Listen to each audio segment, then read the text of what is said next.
on the next relative race.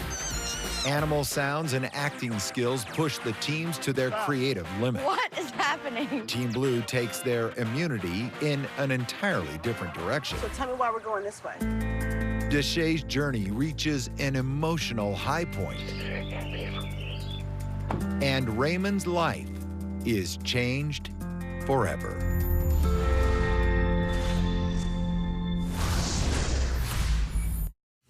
You're watching BYU TV on KBYU DT Provo, Salt Lake City.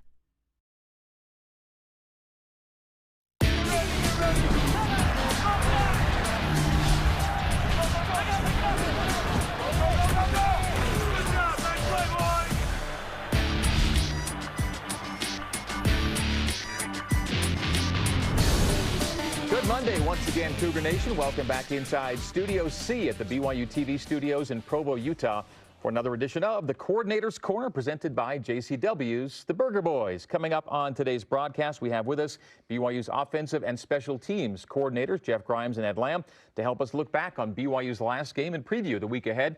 And as always, we invite your questions for the coaches. Make sure you use the hashtag CCBYU.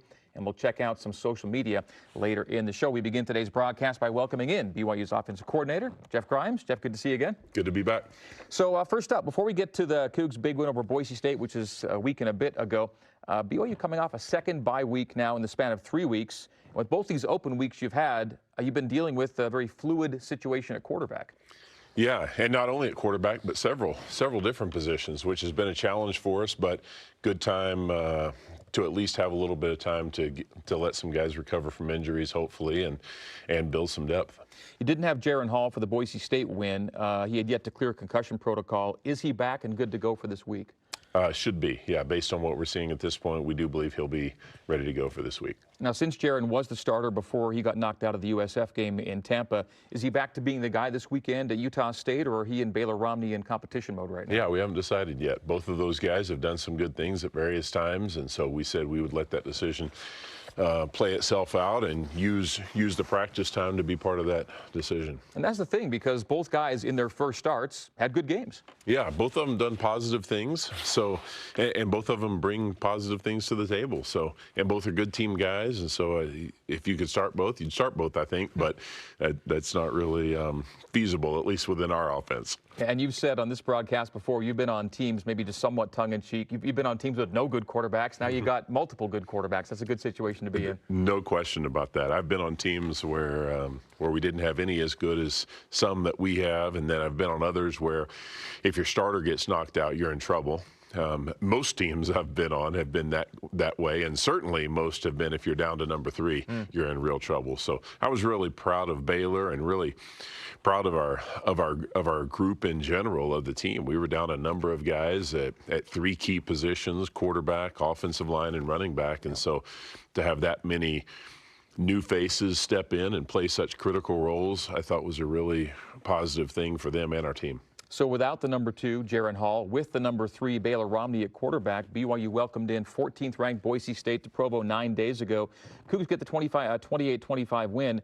Second time this year that BYU beats a ranked team at home, and that's the first time that's happened in school history. I didn't realize that, but It was a good thing for sure. Yeah, number 24 USC, number 14 Boise State, and heading into the bye weekend, there were only 8 teams nationally who had multiple wins over ranked teams this year, and BYU is one of those 8. The number's up to 12 now, but either way, some really good company. All right, so you didn't have, as you said, your top 2 QBs available. You'd already lost to Tyson Williams, and Emmanuel Asupa just got maybe a single snap. He got in late. He's got a foot/toe injury that he's been dealing with and has not been full speed for some time. Hopefully that bye week did him some good last week. But yeah, he could have played if we had to have him, but the condition he was in was not one that would put him in front of the other guys, and so we were down both of those actually, and then we've been down linemen. We had 4 linemen out for the game, and so Blake Freeland got his first start. Clark Barrington got his second, and so we were really down a number of guys. But like I said, proud of how those guys stepped up, and I think everybody that played contributed. And we saw a number of guys. You know, one of the things we talk about in coaching is whether the moment will be too big for someone or not. You really don't know until you put them under the lights. And I think with everyone who played, they showed that they were ready. So you throw all those personnel components you just mentioned together, then you add to it a very tenacious Boise State defense, and you find a way to get a big win. A real testament to the evolving depth on this team and the games not being too big for a lot of guys. Yeah, I think so. And I think that says that the future is bright, that we've got a lot of good young players, and I think it speaks to our team. One of the things I talked to the offense about specifically on Saturday was other teams who had been in similar positions that I've been a part of. I referenced Stanford when they played Washington earlier in the season. They only had 6 offensive linemen dressed for that game, and they had one of their 5 starters go down during the game, so they played all 6 of those who dressed. And I said, in order for that sort of thing and some of the things that I referenced in my own career to happen, what has to be the case? And the first comment they made was, well, those guys have to believe. And I said, that's true, but what else? And then I think it was Zach that said, their teammates have to believe in them. And I said, that's right. Other people have to believe in those guys who are going in the game. And so I think it's a testament not only to them, but to the overall camaraderie and strength of our unit. Let's look back in some detail to the game against Boise State. You're down 10-7 at the break, then you totally turn the game in the third quarter. You snap only 11 plays in that quarter, but for 21 points and almost 200 yards.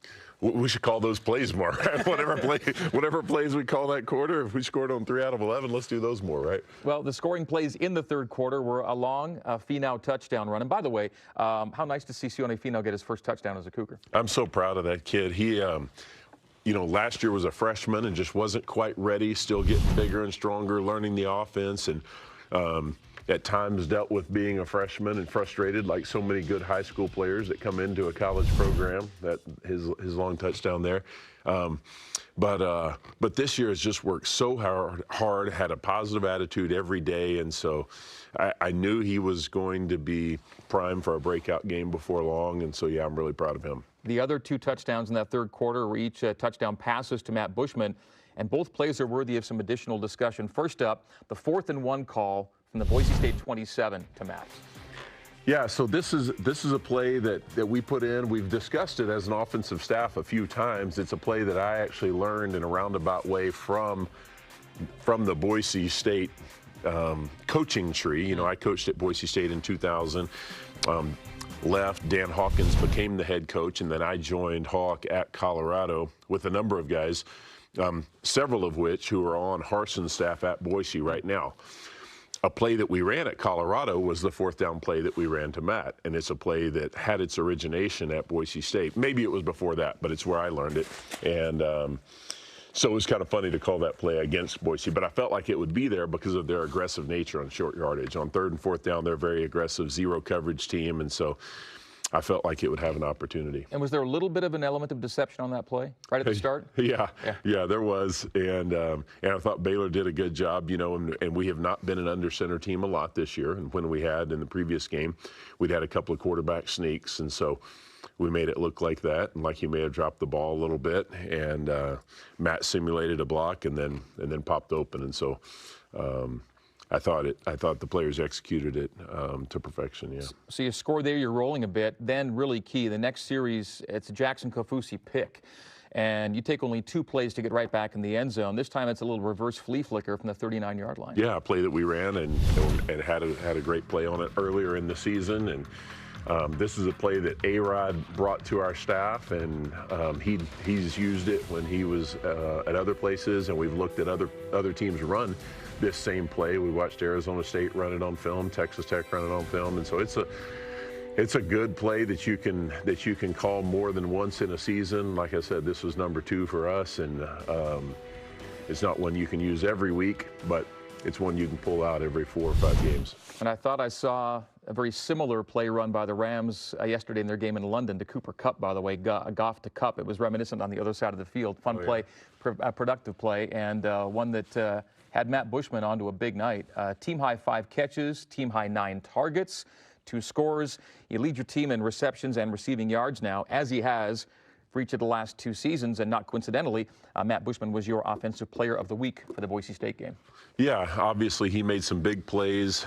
He did some other things behind the scenes that most people wouldn't notice. Just his blocking, I thought, was improved, and really had some difficult blocks at times with some really talented defensive ends that they have who play really physical against the run, and I thought Matt did a nice job for the most part in that regard. And so, yeah, proud of the way that he played, and really feel like he's emerging not only as, obviously he's been a playmaker here for 3 years now, but I think he's an emerging leader on our team and really has grown in that regard as well.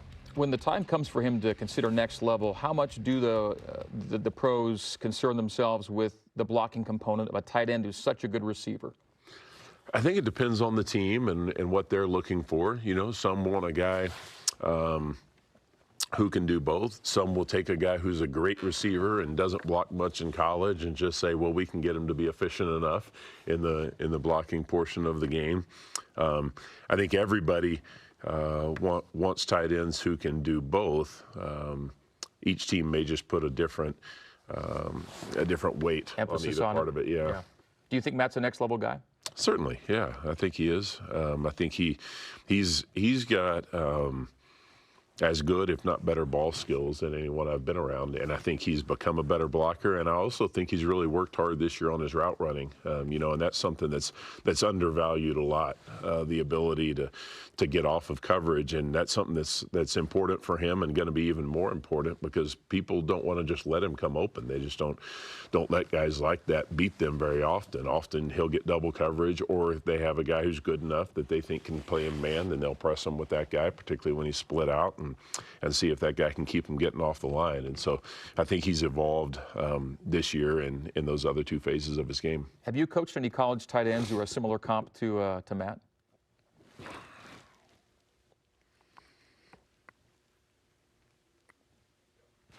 I don't think so. Okay.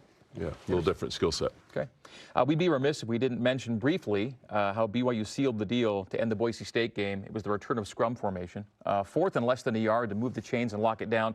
Austin Kafensis on the keeper. First, the discussion, if you can bring us into that, of whether to go for it at that position of the game or punt it away.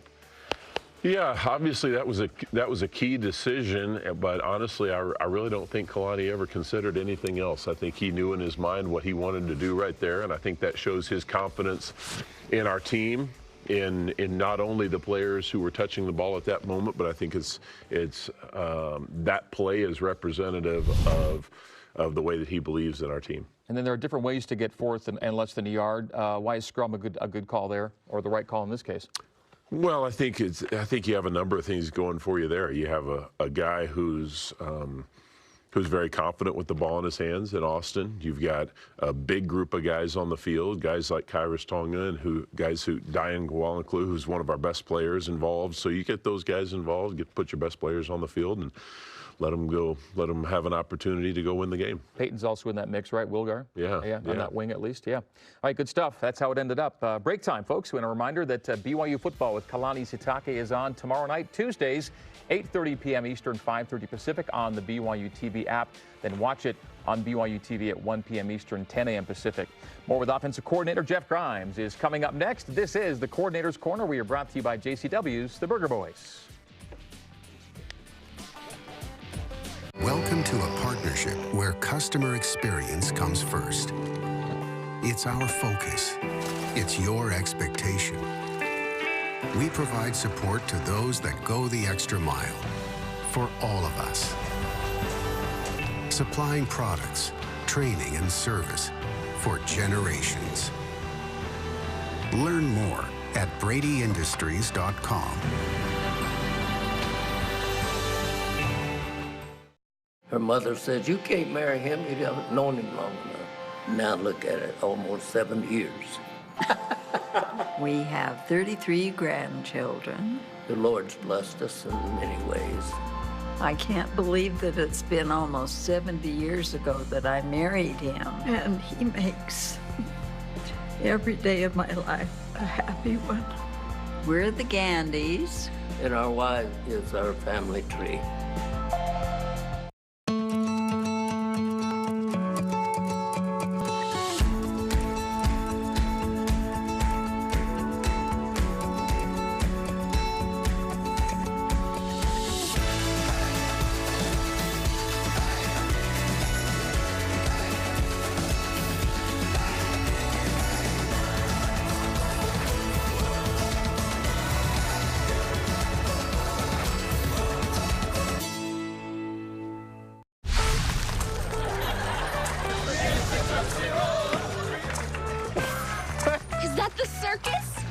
you say? You guys ready to have some fun? Seriously? Let's do this. We tried something new. That's incredible. Oh, yes! Wow! Option left, Finau. Finau's got room to run. Finau second level, 40, 35, 30, 25, 20. Things open up, and there he goes. 10-5 touchdown! Sione Finau! We are back in the Coordinator's Corner with BYU Offensive Coordinator Jeff Grimes. BYU now 3-4 on the season after a 28-25 home win over Boise State 9 days ago. Next up, it is Utah State Saturday in Logan. More on that game coming up a little later. Some leftovers from this last game. And back to Baylor Romney, a coach who's making his first career start, as we discussed. And of the freshmen to have started a game at quarterback for Kalani Sitake, Baylor had the most passing yards at 221. Ended his day with a pass efficiency rating of about 155. And anytime you get north of 150, you're likely to win that game. How did Baylor perform overall for you? Overall, very well. Again, especially considering the situation that he was placed in against a really good team, a team that I think is well coached. And so I thought he did a tremendous job. Certainly, like I would have said about Zach or Jaron in other games, probably a couple of plays he'd like to have back. But overall, really pleased with what he did in his first start. Watching just his post-game press conference at the podium, he's pretty chilled out. Is that how this guy is? He is. Now, the very first play of the game, I don't know if you noticed, there was a miscue in the backfield. Yeah. Got the wrong way on the handoff. Yeah. And I walked, he came off the field afterwards, and I said, hey, of course, it was a good first series at the end. But I said, hey, what happened on that first play? He goes, I just got mixed up. Coach, I was really nervous. But after that, away we went, and he was very calm and poised. And as I said earlier, he's a guy where he's comfortable in that sort of setting. Okay, let's return to your offensive line for a moment. In your first season last year as OC, you had almost uninterrupted continuity at that front five. Not exactly the case this season. No, it really hasn't been. And, Kiefer Longson is kind of a forgotten guy, a guy that's had starting and playing experience for us for 2 years now, and a guy that I think is a really good player. We've missed him since early in the season. And then we lost Tristan a few weeks ago. And then lose Keanu and Shof in the same game. So, yeah, that's been a challenge for us, but at the same time, it's given wherever there's a challenge, there's an opportunity, right? And so I really felt like this game, the guys stepped up and played better as a group, and I think that's certainly a credit to Coach Mateos and what he's done with those guys, but also the ability of those guys to play with a different group. So on the O-line, of those guys you just mentioned, who's out for the year and who do you expect to be back either this week or moving forward at some point here? Well, Shof is done for sure. I think Kiefer Longson maybe at some point, although we really don't have a timetable for that return. And then I think Keanu Saliapanga probably the most likely to get him back sooner rather than later. I don't know if that'll be this week or not. And Tristan Hodge is still a little bit of an unknown as well. We could get him back in a week or two, or we might not get him back at all. So still a lot of instability there and a lot of unknowns, but I feel a lot better going into another game now with a little bit more practice time, knowing the situation than what we had prior to the Boise game. Since you bring up Tristan's situation, because of the time he's been out of high school already and he's at a red shirt and he's a little older, people thought, well, maybe this is his last year and he tries to maybe look next level after this. Because of his situation, do you think he still has a little more college ball in him, not having gotten a full year this year? Is it too early to even speculate what he might be thinking that way? Yeah, I have not talked with him about that at all, and certainly wouldn't begin to speculate what he's thinking. I would just say that I think he's got a lot left to prove, and I think he's a good player who still has his best football in front of him. So having said that, I would certainly hope that we'd see him around here for a while. Okay. You brought up Blake Freeland getting his first start at a pretty important spot. And that's a potential guy because he's so tall and yet not maybe as heavy as he might get. Was this going to be a redshirt year for him, and is he playing just basically because of the emergency injury situation? Yeah, I think we've known all along that he's a guy that might be pressed into duty if we lost some guys, but we didn't feel like it was a real strong possibility early in the year. But he's a guy that we've continued to work with and honestly been impressed with his work in practice. And so part of it was us thinking we need to get him ready, but an even larger part of it, I would say, was him just really working hard to get ready. And this is a guy that 2 years ago was playing quarterback in high school. And so quarterback his junior year, tight end his senior year. At 6'8", right? Yeah. Okay. And so this year, not only was this his first start, this is his first year to ever play offensive line. And so I think the sky is the limit for this guy. I really do. He stepped in, and they had, as I mentioned a minute ago, they had some really good players at the defensive end. So. Well, they ran Curtis Weaver on him enough, right? And so for almost exclusively the second half, yeah. Wow. So all that said, you're really pleased with Blake, obviously. Yeah, I really am.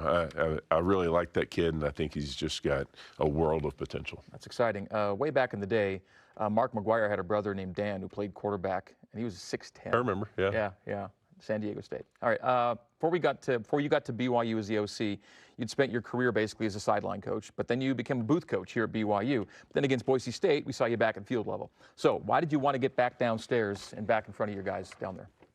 I just felt like our team needed a little bit more something, and I don't necessarily think I'm the guy that has all of that or has all the answers, but I just felt like I wanted to help where I could help. And as you said, I've spent most of my career on the sidelines, and I think my ability to both challenge and encourage players in a face-to-face fashion is something that is a strength of mine. And you know, I started out the season on the field last year, and then when we had a switch in styles, went to more of a no-huddle system and went to Zach at quarterback. I went up in the box, and so I just felt like it was time for something a little bit different. And I enjoyed being back on the sidelines, but I would also say that I couldn't do that if I didn't have other really good coaches on our staff. And so I can't say, yeah, up top and on the field, but particularly up top. And I can't say enough about Aaron Roderick, who calls the game with me every week. And we've been sitting right next to each other in the box, kind of looking at the call sheet, and he might put his finger on that call and say, hey, it's a good time for that one. Or I might look at this and go, hey, what do you think about this play? And so he and I have been doing it together right next to each other, and now we just did it kind of together with me being on the field. But he's called a lot of plays this year. Fessie's called a lot of plays this year. Eric Mateo, Steve Clark, AJ has had input. And so it's really been a collaborative effort the whole season anyway. So I didn't have any qualms about going on the field, but mainly because I really trust A-Rod and Steve up in the box. So since things worked pretty well against Boise State, are you going to stay on the field the rest of the way, or is it a week-to-week thing with you? Really hadn't talked about it, but I think there's probably a stronger chance I'll be on the field, yeah. Okay. And by the way, A-Rod's got a title of pass game coordinator. You're both coordinators in a way and been working together for a long time this way, haven't you, that way? Yeah, since the beginning. And again, he's a great coach with a lot of experience, so I'd be foolish not to lean on him a lot. And like I said, there are other guys who have at various times throughout the season have said, hey, how about this play? The touchdown against USC comes to mind to Dax Milne. That was one that Fessie just said, hey, how about this on this play? And I called it right away. So it really has been a group effort from the beginning, and I got a great staff. Besides the tactical part of it, just fun to be in it again? Yeah, downstairs? It is. It's way more fun to be downstairs, for sure. As we head to break, a reminder that dinner after the game at JCW's includes something for everybody. From burgers to wings, shakes to salads, JCW's quality and a lot of it in Lehigh, American Fork, Provo, South Jordan, and now open in Harriman. Coming up Saturday it is BYU at Utah State from Maverick Stadium in Logan. BYU radio coverage begins with Cougar pregame live at 8 p.m. Eastern. The kick at 10 Eastern, 7 Pacific on BYU radio. Coming up next, our final segment with offensive coordinator Jeff Grimes and a look ahead to the Cougs and the Aggies. This is the Coordinator's Corner, brought to you by JCW's The Burger Boys. Dexter & Dexter is a full-service law firm offering a wide range of legal services. Since 1995, we have helped more than 20,000 Utahns both to navigate life's challenges and to make the most of life's opportunities. From car accidents to business law, from divorce to estate planning, we are passionate about shouldering your burdens. To learn more about scheduling a no-obligation consultation, visit dexterlaw.com. My name is Spencer Finnegan. I'm from St. Louis, Missouri. During my sophomore year, I got married to my sweetheart, Mary, and there's tons of unexpected expenses when it comes to marriage. We were looking for scholarships. I found the replenishment grant, and my local alumni chapter gave me a grant to help me focus in on school. I'm so excited to, now that I've graduated, give back to those students that are coming to BYU in the future.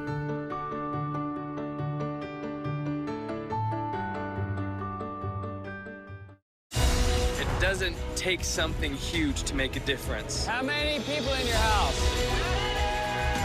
That's why we're here, to help build something that will last a lifetime. Oh my word. Can we do this? We are so grateful that you've welcomed us into your community. I'm excited to go out in the world and see who else is making good.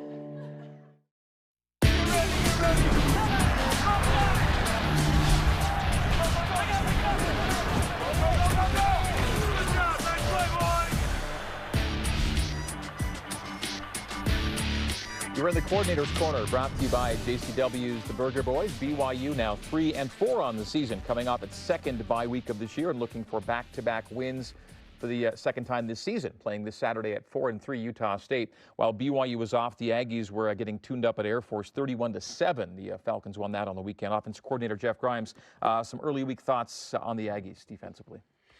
Well, I have a lot of respect for Gary Anderson and their defensive staff. I've coached against Gary at times before. When I was at Auburn before was when he was at Utah State the first time, and they came down and really played a really good game down there. Should have beaten us, truth be told. So I've got a lot of respect for him and the way his teams play. They always play tough. Always play physical, sound, well coached, and I know they'll be the same, and I'm sure they'll bounce back from this game.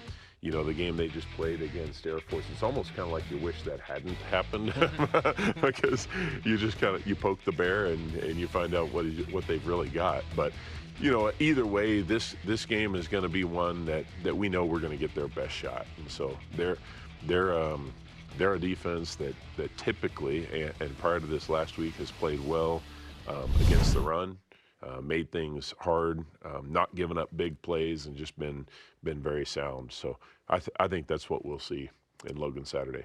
Options attack is always tough to prepare for, but still, Air Force's option attack is tough to prepare for, but they ran for almost 450, I think, against Utah State on the weekend. Yeah, so much in college football is week to week. You know, it's about matchups. It's also about motivation and which team is more excited to play. And, you know, one thing I've found is that the transitive property that we learned in high school in math does not apply to college football. If A is greater than B and B is greater than C, then A is greater than C. That's not true in college football because sometimes C is greater than A, regardless of what happened the previous week. So, like I said, I have a lot of respect for them, and I'm sure we'll get their best shot.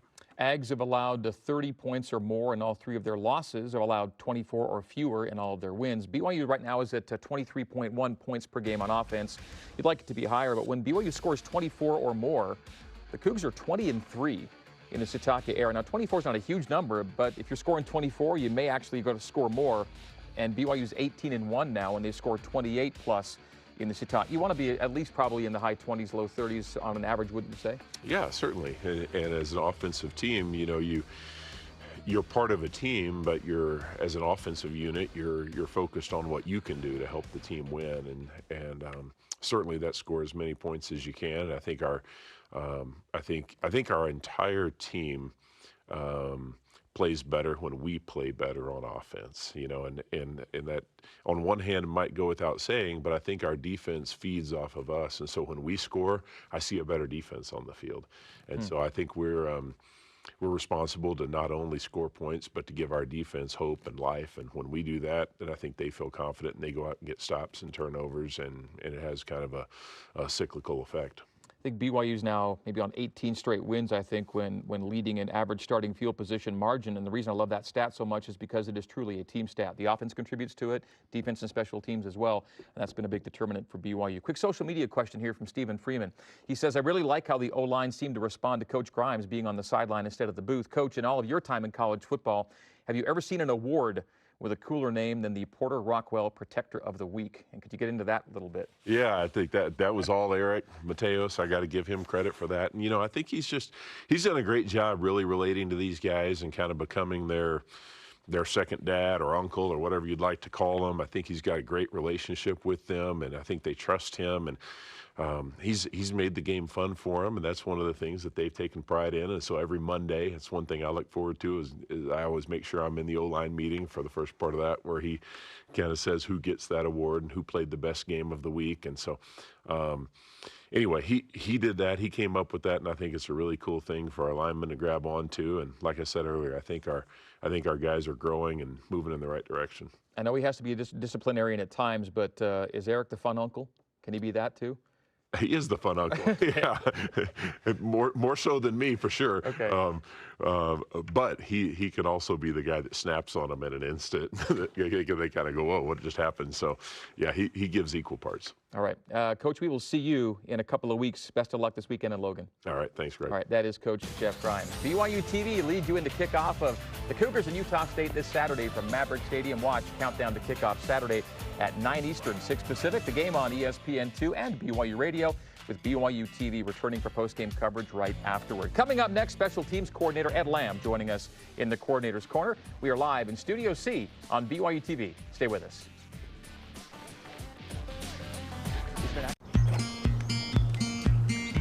Whether it's for you or for them, for you or for them, for you or for them, you can find it here.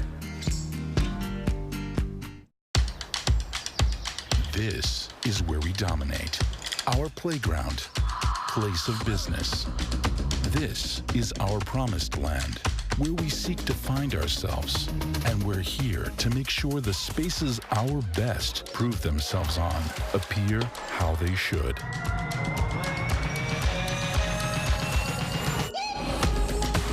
Intermountain Healthcare, official medical provider for BYU Athletics. I'm James Maslow. I'm Keaton Simons. I'm Jaleel White. That's my stepdad, Eric Roberts. I'm not getting any younger, James. I hear you, Pops, which is why I've set aside 7 days. Time for her to explore her adventurous side. I'll know everything about it, and he'll know nothing about it. I just want to get out of here. Mom, are you ready? Oh, Mama. Whoa, look at this shark. Jump, jump, jump. Yeah, I don't want to do that. Dad, you need to stop. I'm so proud of you. He scared me senseless almost all week, but I loved every minute of it. Getting to do them with my mom is creating such amazing memories. I'm learning a lot more about my mom. I didn't realize how fun she used to hang out with. Do it again?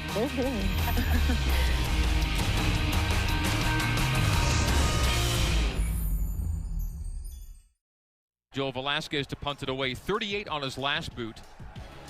Hefo runs up to it. Now it goes over his head, muffs it. It's a muff by Hefo. Recollects it back at the 15-yard line. He's got the 20 and the 25, the 30, and outside the 30.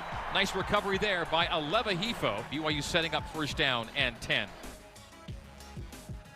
You're back in the Coordinator's Corner, brought to you by JCW's The Burger Boys. We begin the second half hour of the show as we bring in BYU Special Teams Coordinator and Assistant Head Coach, along with linebackers coach Ed Lamb. Ed, good to see you again. Nice to see you, Greg. Thanks. So BYU's last game was a full 9 days ago. We haven't seen you in a few weeks because you were off the week before the Boise State game on this show. So a little bit of catching up to do. Last we talked, BYU was 2-3 and heading to Tampa. Now the Cougs are 3-4 and on their way to Logan. So a lot's happened since we last visited. How do you like where BYU sits today? Well, I think sometimes the ebb and flow of the season, the emotional part of the season, has a lot to do with the previous game. And so right now I feel really good about the things we accomplished in our last game, and then I feel like that we're really behind the 8 ball in terms of work that needs to be done to overall feel like it's been a satisfactory season. Heading into the Boise State game, you guys were trying to shake off a tough loss in Tampa to USF. What was that week like leading up to the game with the Broncos, if you can take us back to that span of time? That was a really low point for the coaches and players. We felt like that every man on the team, every coach had a share of the loss, and so there was a lot of difficult discussions. There were a lot of changes made. There were I think the players responded to everything, and everybody just rallied together, and I think put a good product on the field. Relative to changes, what do you think among them was most effective in getting a result against Boise State? Most effective, that's a difficult question, I guess. But I would, Kalani used the word before, aggressiveness, and that can be defined many different ways. But I really felt like that there was a change in the aggressiveness of both our offense and defense. Tactically, personnel-wise, a couple of things jump out. One of them would be Diane Gomwolaku. You moved him around a little bit and you put him at safety instead. Is that going to be a long-term decision as a defensive group, and why was it good? I think it's good for a few reasons. I think the emergence of D'Angelo Gunter is getting better each week. D'Angelo Mandel, some call it. D'Angelo Mandel, thanks. Yeah. I recruited him back when he was D'Lo Gunter. Yeah. And then Isaiah Heron has been coming on strong, and he's been healthy. So we feel like we have better depth at our corner spot. Shaman Willis is another one that's really come on strong, and so we have some what we feel like is some emerging depth there, and then a return of Chris Wilcox here this week to practice. So that opened up the door, I think, for Diane. And then we felt like that part of that aggressiveness we wanted to bring was moving him to safety and doing some things with him. Okay, so you just bring up Chris Wilcox returning. Troy Warner had already returned to practice and might have been able to get in, at least was available for Boise State, I think. And did we not see George Udo get maybe activated a little bit as well? He's been battling some minor injuries too. He's back in full speed, but especially in a freshman campaign, a lot of the details of the position, if they aren't worked on daily and weekly, can kind of get lost. And so he's still coming back from some of those challenges.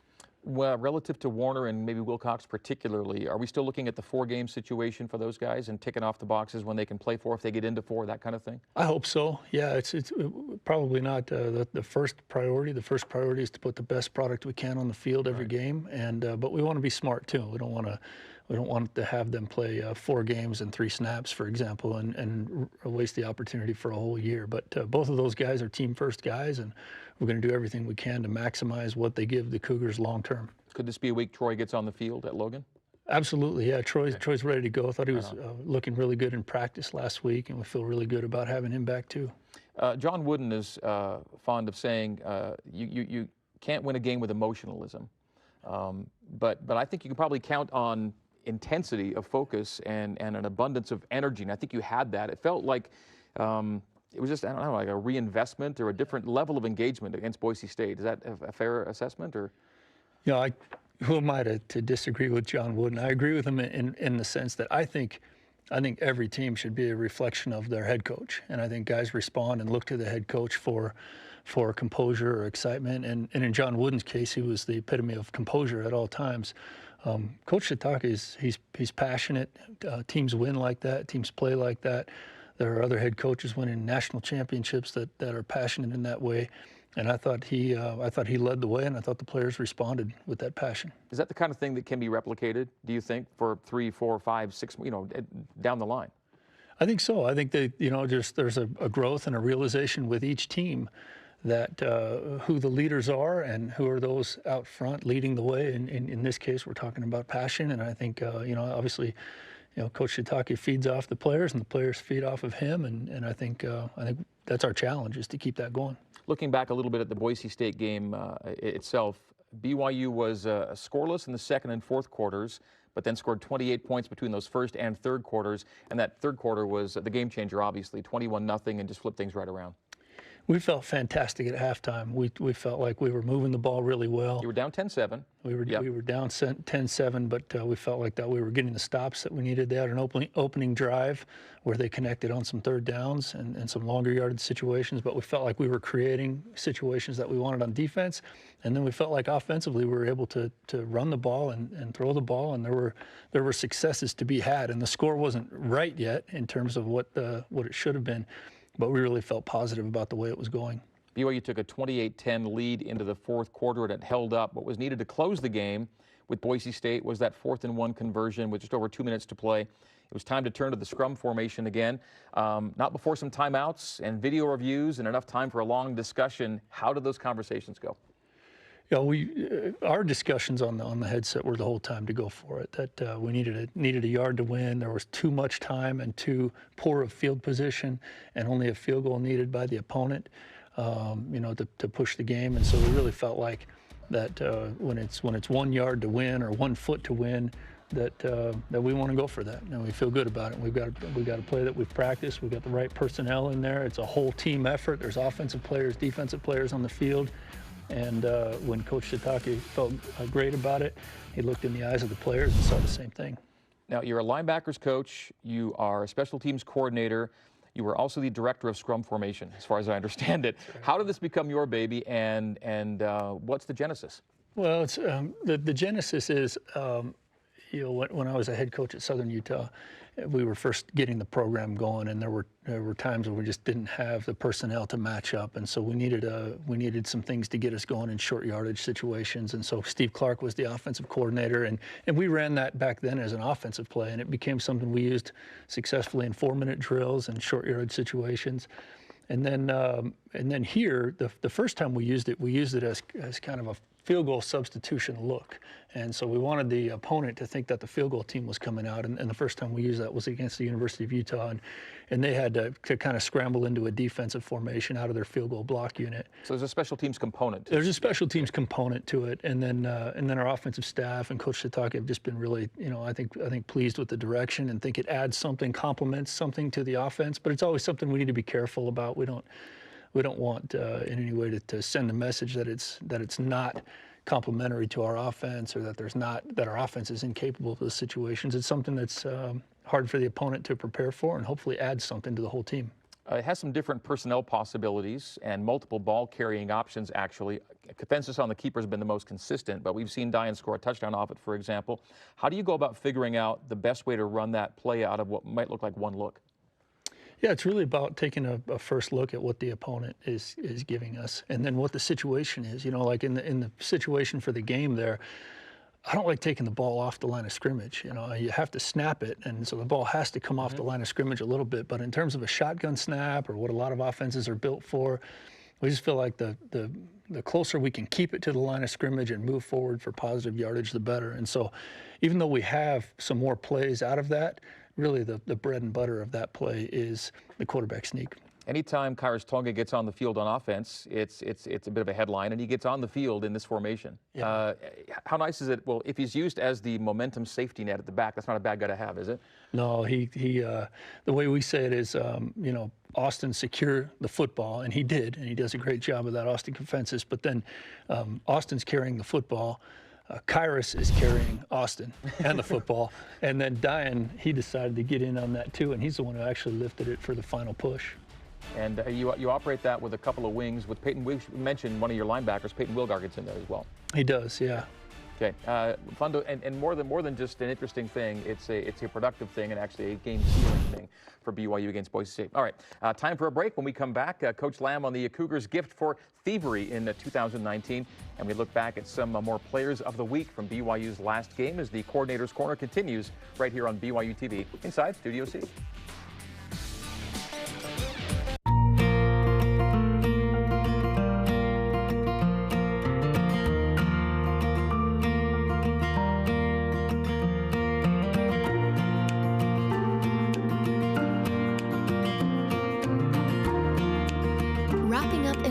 Couture luxurious blanket. Getting cozy with family and friends. A gift for everyone. Minky Couture, official luxury blanket of BYU Athletics. Are you looking for a better way to deliver results this year? Expanding your product line or building new locations? How about your online presence? Does it need a boost? Maybe you just want to put a little more distance between you and the competition. Tap into the powerful engine of BYU Athletics and let us put together a plan unique to your business. We can provide you with the tools designed to enhance your brand on a local, regional, or national level. We invite your team to join ours. For details, email sponsorship@byu.edu today. Get outside with the ones you love and enjoy the open road. And the closed one. We believe in family, fun, and experiences that last. And we want to be there as you make new memories over and over again. That's why we're proud to carry the popular Nissan Rogue. Tim Daly Nissan Southtown. Family owned since 1968. On our brand new show, Family Rules, we showcase families and the tools they've established to put their families first. Each week, our panel will discuss a family topic that you might encounter in your own home. Anything from balancing technology to building confidence. We'll go into family homes to learn from their day-to-day lives what works. Join me, Brooke Walker, my co-host, and both expert and special guests throughout the season to learn the family rules on BYU TV.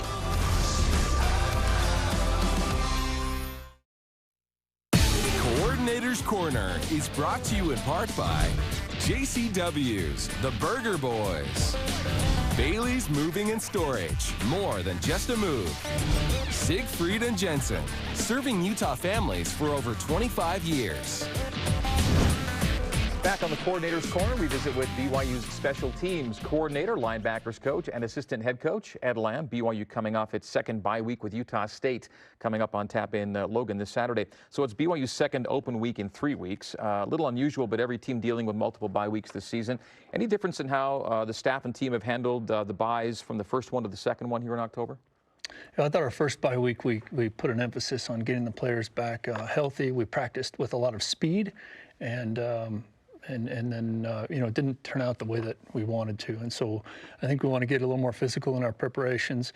I think when the result is not as we would want, then just change for change's sake can be good. And so we want to send a clear message to the players that we expect a different result in the way that we play, a different result in the way that we coach, and we're going to do some things different in this bye week. Was the practice week ahead of Boise State also a little more physical than maybe it had been as well? It was, and I thought I'll give credit to the players on that. They made a decision after that loss at South Florida that they were going to compete and practice hard, and that was the most important thing to them, not the outcome of the next game, but just the way that they practiced. And that meant some hitting and taking to ground and stuff like that. I mean, we're talking. It is, yeah. I think we want them to stay off the ground, and they want to keep each other off the ground, but I think there still can be fantastic contact level preparation without going to the ground.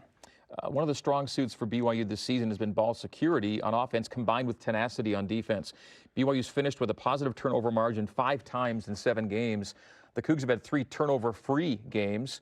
Not surprisingly, BYU 3-0 in those games. Now, defensively, BYU's top 40 in takeaways, top 15 in defensive interceptions as well. Yeah, some of that, last year we took a dip in those numbers, and we made a point of emphasis for that. But the other thing I'll say is that we've played a lot of defensive snaps, and so I think, sometimes chasing after stats can get dangerous in that way. We want to make sure and just play our style of defense. And if the opponent gives us an opportunity or is reckless with the ball, then we want to take every advantage. I think our linebackers up to this point have done a really nice job keeping their eyes on the quarterback, and we've got some interceptions. Of BYU's 9 defensive interceptions on the season, 8 have come courtesy of linebackers. Against Boise State, 2 more linebacker picks, and each from siblings in this case, Isaiah and Jackson Kofusi. Yeah, it was great to see those guys. And of course, we don't think about it much till after the game. Right. Who's making the interceptions?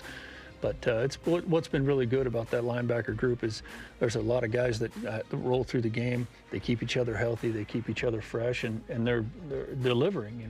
Each guy has really played pivotal roles in the success that the defense has had in our victories. Jackson Kafusi's INT, by the way, particularly huge because BYU scored a touchdown 2 plays later.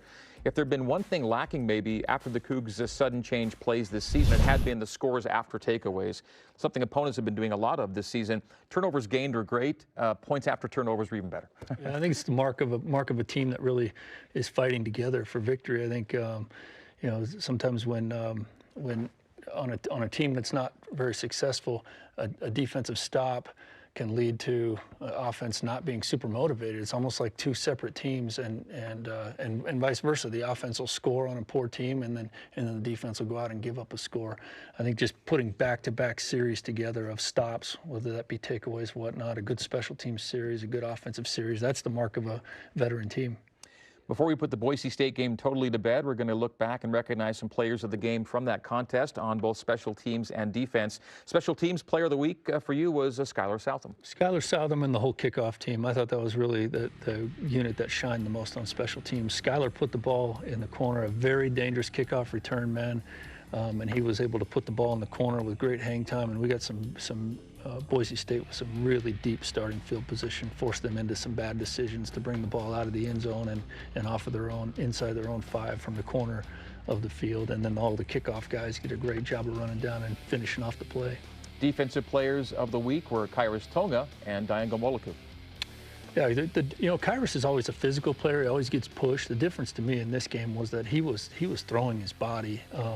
I heard Coach Olmstead with women's volleyball talk last week, or maybe the week before, but she was talking about how they're so good with their digs. And she said, you know, we have a philosophy, you don't know until you throw, or you don't know until you go, something like that. And it struck me that football defensively is like that too. Sometimes guys don't realize the tackles that they can make if they would just throw their body recklessly in front of the runner, and he did a great job of that in the game.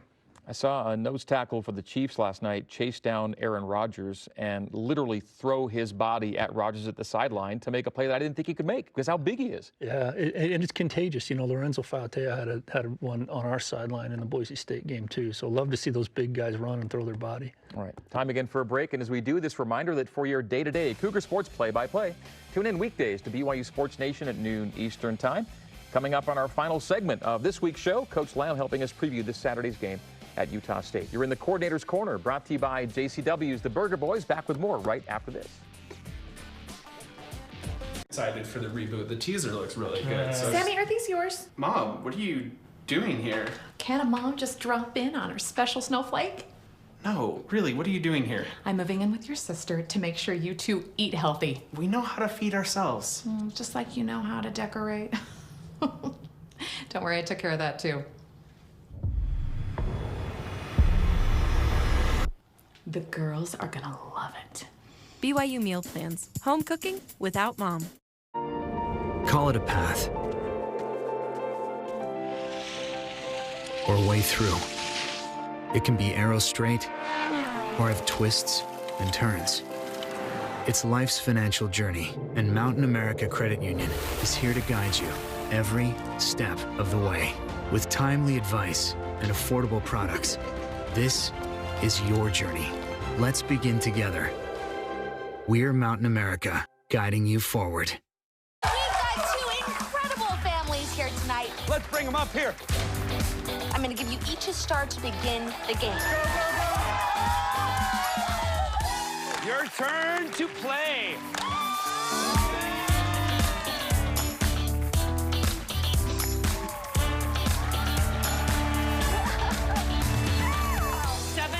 Remain.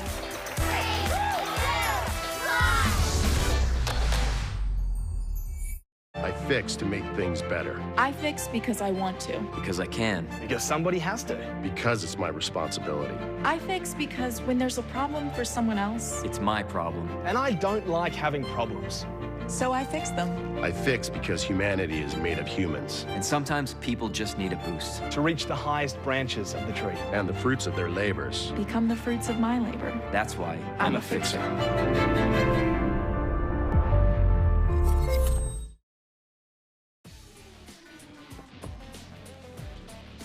We are back on our final segment of the Coordinator's Corner for this week here in Studio C. This Saturday, it is 3-4 BYU at 4-3 Utah State. The Aggies coming off a 31-7 shellacking at the hands of the Air Force Falcons. Special Teams Coordinator Ed Lamb with us. Coach Lamb, what do you make of the Aggies, particularly on their offense?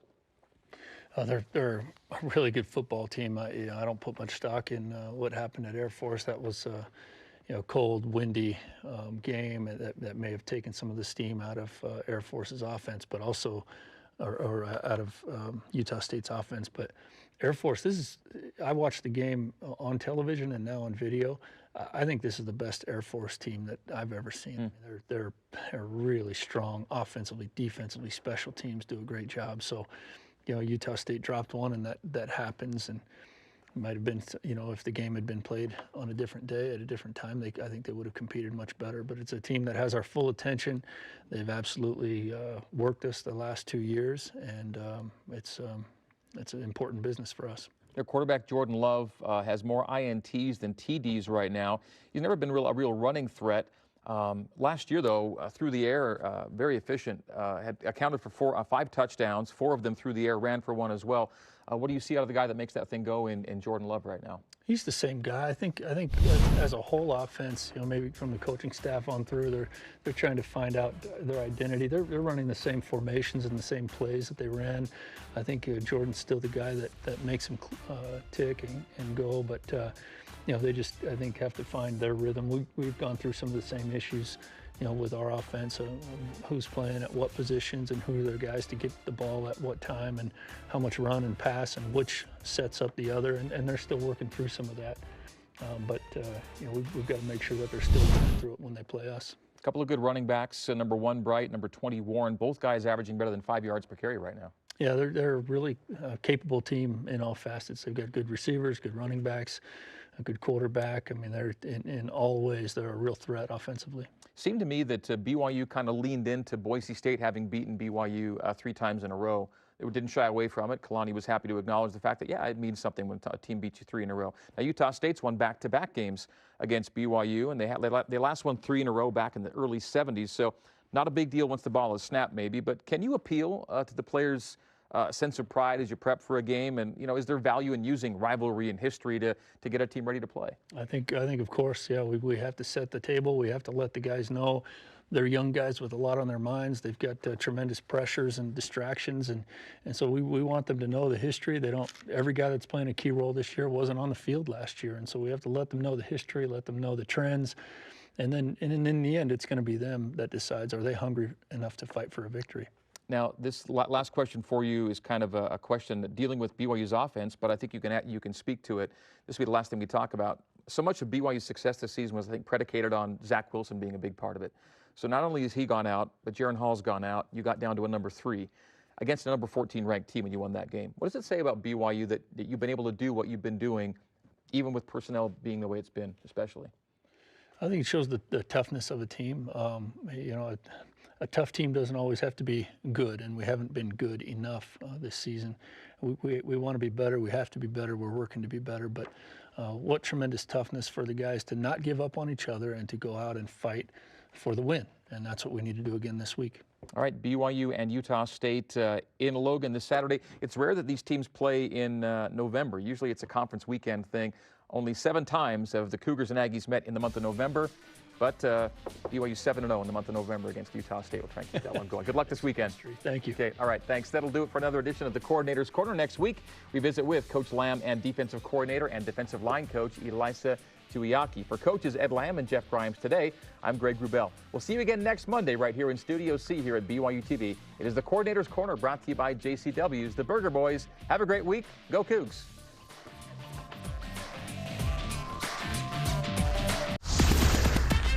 On your mark, get set, go!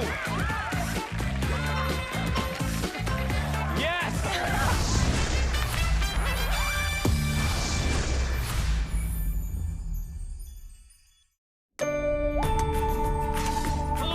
Oh, hey, it's me, Kirby.